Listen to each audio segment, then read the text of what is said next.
boa tarde, excelentíssimo senhor presidente, colegas senadores, as pessoas que estão acompanhando pelas redes sociais e pela TV.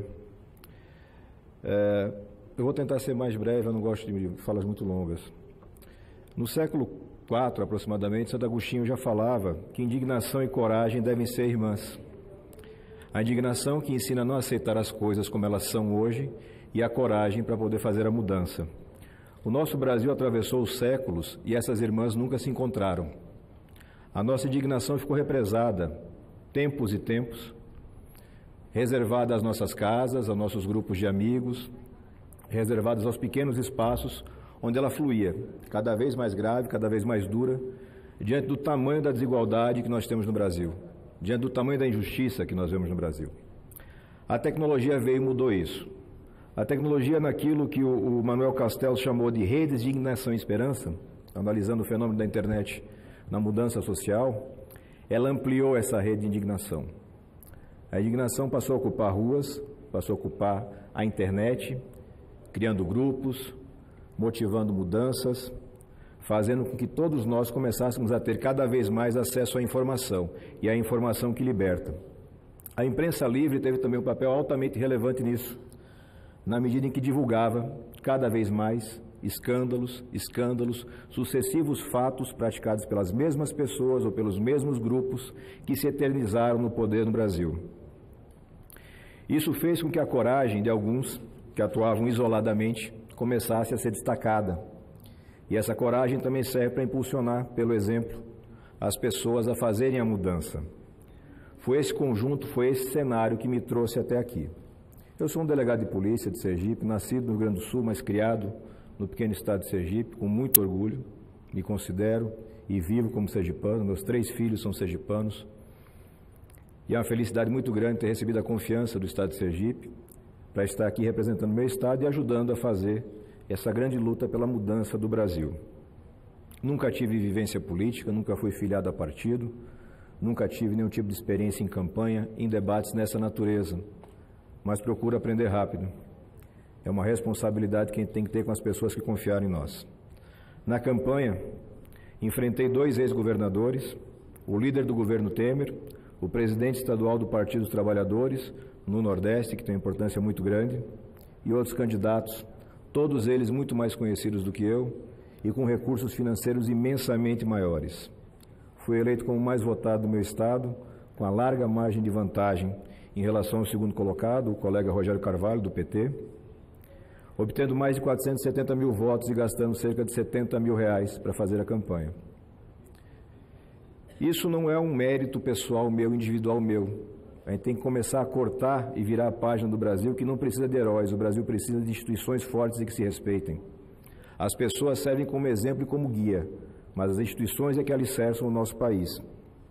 Eu não tive recursos financeiros, mas eu tive parceiros e apoios muito valorosos. O Renova BR, que é uma iniciativa de formação de novas lideranças, me garantiu a qualificação necessária para enfrentar os debates, enfrentar os temas e fazer uma campanha efetivamente funcional. Sou muito grato. Agradeço na pessoa do Eduardo Mufarrege, idealizador, da Isabela Matar e todo o time. A iniciativa do Renova BR elegeu 17 parlamentares. Também tive a parceria do Movimento Acredito, um movimento de renovação política baseado na juventude e que traz uma agenda focando no engajamento e depois na renovação, com muito foco em educação.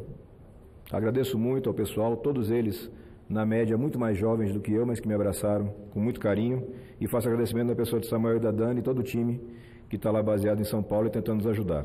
Eu acredito que colocou aqui no Congresso Nacional, além desse senador que fala agora, 2 deputados federais, Tabata Amaral de São Paulo e Felipe Rigoni do Espírito Santo, pessoas que vocês vão ouvir falar, o Brasil inteiro vai ouvir falar muito, pela imensa capacidade e pelo exemplo de vida que eles trazem para cá. E juntos vamos fazer várias iniciativas, como um gabinete compartilhado, como iniciativas diferenciadas de trabalho, um ritmo de coworking, buscando só no Senado uma economia que deve rodar na casa dos 5 milhões de reais ao longo do exercício do mandato. Eu faço esse histórico, presidente, porque é importante saber como você chegou no lugar. Hoje eu ocupo um espaço de poder, graças à vontade dos sergipanos, à confiança dos sergipanos, e eu preciso sempre lembrar como cheguei aqui, quem me ajudou a chegar aqui. Os voluntários em Sergipe que fizeram um trabalho fantástico, e aí referencio na pessoa de William, de Herbert, da turma que começou comigo confiando, quando era só um delegado de polícia, e absolutamente nenhuma pesquisa podia apontar o sucesso de uma eleição. Essas pessoas fizeram um trabalho fantástico e garantiram a votação expressiva em todos os municípios do Estado. A vitória em 30 deles. O Sergipe tem 75 municípios, senhores. Mas é preciso lembrar que o mais relevante vem agora. É o que nós vamos fazer daqui para frente. A renovação não pode se limitar a ser apenas uma mudança de caras, de nomes, de estilos. A renovação tem que ser uma renovação verdadeira, de práticas. A gente tem que fazer a diferença com ações concretas. Já começamos bem, Leila. Já começamos muito bem. Quando for possível, senador, Vossa Excelência me deu uma parte. Pois não, pode falar, senadora Elisiane. Não, eu só queria, não quero atrapalhar o raciocínio de Vossa Excelência, mas eu queria lhe cumprimentar e faço isso assim, cheia de orgulho, senador. Primeiramente, por lhe receber no nosso partido PPS, fiquei extremamente feliz quando Vossa Excelência acatou a solicitação do partido, não é? Capitaneado aí pelo nosso líder Roberto Freire, e veio juntar conosco forças por um Brasil melhor. E Vossa Excelência representa exatamente essa renovação que o Brasil está vivendo, não é? Deixou para trás grandes nomes da política brasileira, senadores que estavam aqui há décadas nessa casa, ex-governador, líderes de grupos políticos fortes, e Vossa Excelência chegou, sobretudo com a sua sinceridade, com o seu trabalho forte, com a sua precisão de combate à corrupção, de uma investigação extremamente profunda e apurada e que teve reconhecimento do seu Estado. E, ao mesmo tempo, chega nesta casa com um diferencial muito forte, não é? Como todos nós novatos aqui, a mim, você, Leila, Cajuru, Girão, outros mais, e Vossa Excelência chega demarcando o seu Senado, demarcando o seu espaço, não é? Já sendo aí manchetes nos principais jornais de repercussão nacional, com posições muito definidas, apresentando propostas extremamente concretas e que o Brasil quer ouvir, não é? Há exemplo da CPI, que Vossa Excelência apresenta, que já tem, ao que me parece, quase que a totalidade das assinaturas necessárias, que é a CPI do Judiciário, como alguém já fala, lava-toga, outro nome que será incorporado, e a mídia, os meios de comunicação de massa, acabam tendo um papel muito importante, que é criar os nomes, não é? Então, o nome que poderá ser dado já aí se destacando na imprensa nacional. Então, eu quero dizer a Vossa Excelência que Vossa Excelência é um orgulho do PPS, não é?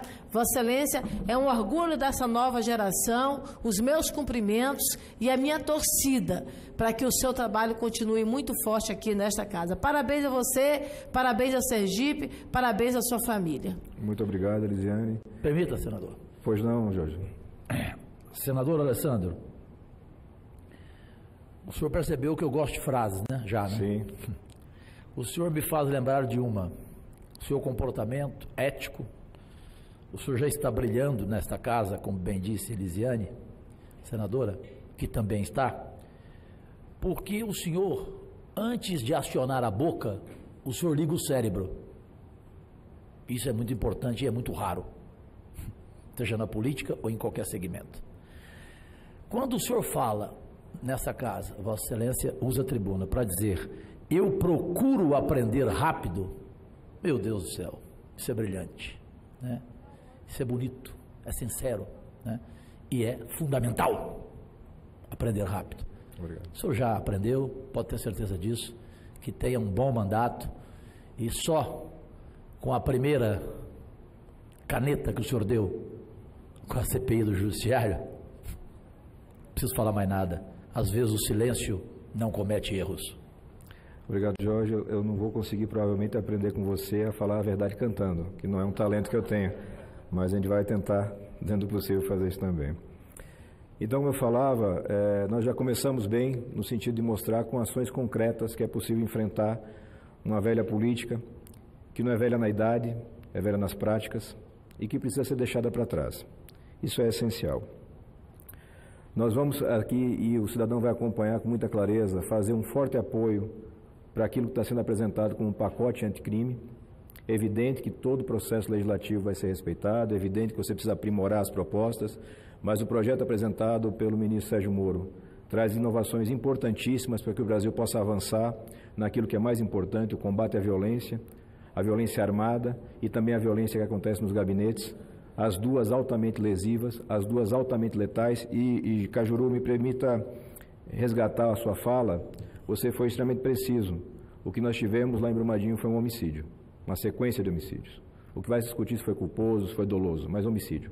Porque os documentos e os depoimentos já apontam que a direção da Vale, num determinado nível, já sabia dos problemas que existiam e não tomou providências. Então, eu tenho certeza que os órgãos de fiscalização e a CPI, que será instalada aqui, vai colaborar também, vão chegar à verdade dos fatos. Um outro exemplo daquilo que a gente entende que é uma nova forma de representar o cidadão brasileiro é enfrentar diretamente aqueles problemas que todos nós sabemos, que são notórios pelo país e que nunca são enfrentados por diversos problemas, por diversas questões que não cabe aqui tratar.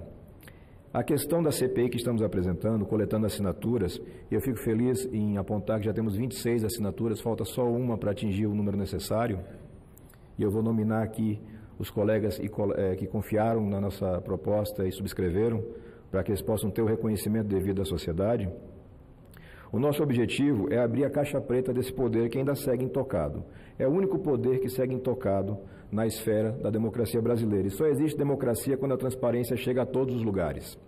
A democracia não pode ser seletiva, e nem o exercício do poder deve ser. As câmaras de vereadores, as assembleias legislativas, os palácios do executivo, este Congresso Nacional já sentiram os efeitos da transparência e das investigações claras feitas tecnicamente. Os resultados estão aqui, consubstanciados realmente em todo o Brasil, e isso é altamente relevante. É preciso também compreender, e eu faço essa fala para dentro da casa e para fora, CPI, Comissão Parlamentar de Inquérito, não é um instrumento equivalente a um inquérito policial ou a um processo criminal. CPI não foi feita para apurar crime, ainda que no passado tenha sido desvirtuada. E CPI também não foi feita para achacar ninguém. A CPI é um instrumento legítimo, histórico no Brasil, destinado a apurar fatos que tenham grande relevância no cenário nacional. Se dentro dessa apuração você encontra crimes, pior para o investigado, e esse fato vai ser encaminhado às autoridades que têm esta obrigação, Ministério Público, Polícia, no caso específico seria a Polícia Federal. Isso é absolutamente indispensável.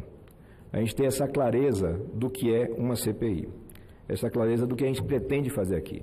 Ninguém pretende substituir o papel do Ministério Público, ninguém pretende substituir o papel da Lava Jato, são atuações independentes. A gente precisa resgatar o respeito e a credibilidade do Legislativo brasileiro, que esse respeito é respeito aos nossos eleitores, certo? Os fatos que a gente pretende apurar, também para aproveitar o espaço e comunicar o Brasil inteiro, são muito objetivos.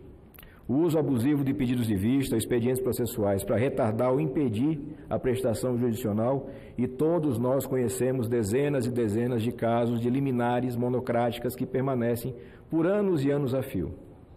Posso indicar várias delas, nomino apenas a liminar que manteve o pagamento do auxílio moradia, que ao longo de 4 anos se manteve absolutamente incólume e até hoje não foi a julgamento do Pleno, apesar de ter sido suspensa pelo relator ministro Luiz Fux, após negociação salarial, o que em si já é um absurdo, e é um absurdo que precisa ser mencionado.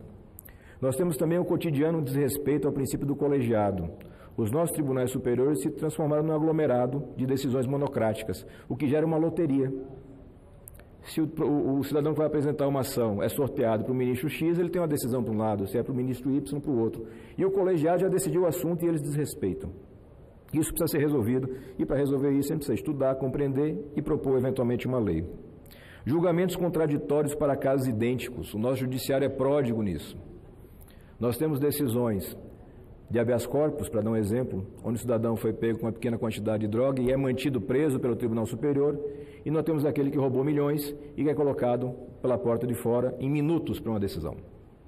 E isso precisa ser denunciado, aclarado, apurado, e temos que criar aqui mecanismos para evitar que isso aconteça. E, por último, a participação de ministros em atividades remuneradas que são incompatíveis com a lei orgânica da magistratura. Quem escolheu o sacerdócio da magistratura, de altíssima relevância, e eu tenho a necessidade de expressar aqui, tenho vários amigos magistrados, tenho imenso orgulho, imenso respeito pelas pessoas que prestam a jurisdição, mas quem escolhe esse sacerdócio não pode ficar rico. A Heloísa Helena, não falando de judiciário, mas falando da política, tem uma frase lapidar naquele estilo dela, bastante duro. Se ficou rico na política é porque roubou. Bem o estilo da Heloísa Helena. Se ficou rico na magistratura, está desviando da sua atividade. No serviço público em geral, o funcionário público tem um recebimento por mês e várias saídas. Normalmente falta dinheiro no final do mês. Não dá para enriquecer sendo funcionário público. E mesmo o ministro da Corte mais alta é um servidor público. E ele tem que ser lembrado disso, e é para isso que a gente quer ter uma atuação firme do Senado Federal. Rui Barbosa, que é o patrono dessa casa, já dizia que a pior ditadura que se pode ter num país é a ditadura do judiciário, porque contra o judiciário não há quem recorrer. É preciso ter isso muito claro. Apenas o que nós queremos é a possibilidade de aclarar a atuação jurisdicional. Nós precisamos garantir que no Brasil absolutamente ninguém esteja acima da lei. Ninguém. Eu não estou acima da lei, vocês no plenário não estão, nem nenhum ministro de tribunal algum. No dia que a gente conseguir essa realidade, estamos muito próximos dela, no dia que conseguimos essa realidade, aí sim o Brasil será uma democracia. É nesse país que eu quero criar meus filhos. É esse país que eu quero deixar para o futuro. E eu vou estar aqui todos os dias, ao longo de 8 anos, trabalhando para que isso aconteça. Como eu disse, é impositivo para mim mencionar os colegas que tiveram a coragem de subscrever comigo. Marcos Duval e Elisiane, colegas do PPS. Regufe, Capitão Stevenson, do Podemos. Eduardo Girão, Álvaro Dias, Selma Arruda, juíza Selma Arruda. Fabiano Contarato, Tasso Gereissati, Cid Gomes, Jorge Cajuru, Cátia Abreu, Soraya Tronic, Randolfo Rodrigues, Leila Barros, Sérgio Petecão, Lazier Martins, Major Olímpio, Eduardo Souza, Luiz Carlos do Carmo, Rodrigo Cunha, Plínio Valério, Jaime Campos, Luiz Carlos Reis e Telmário Mota. Falta uma assinatura para quem possa protocolar e registrar e fazer com que a democracia brasileira avance, porque é assim que ela deve ser. Muito obrigado pela atenção de todos vocês e vamos caminhar juntos. Parabenizo Vossa Excelência, quero já antecipar aqui a assinatura também, concordo plenamente com Vossa Excelência.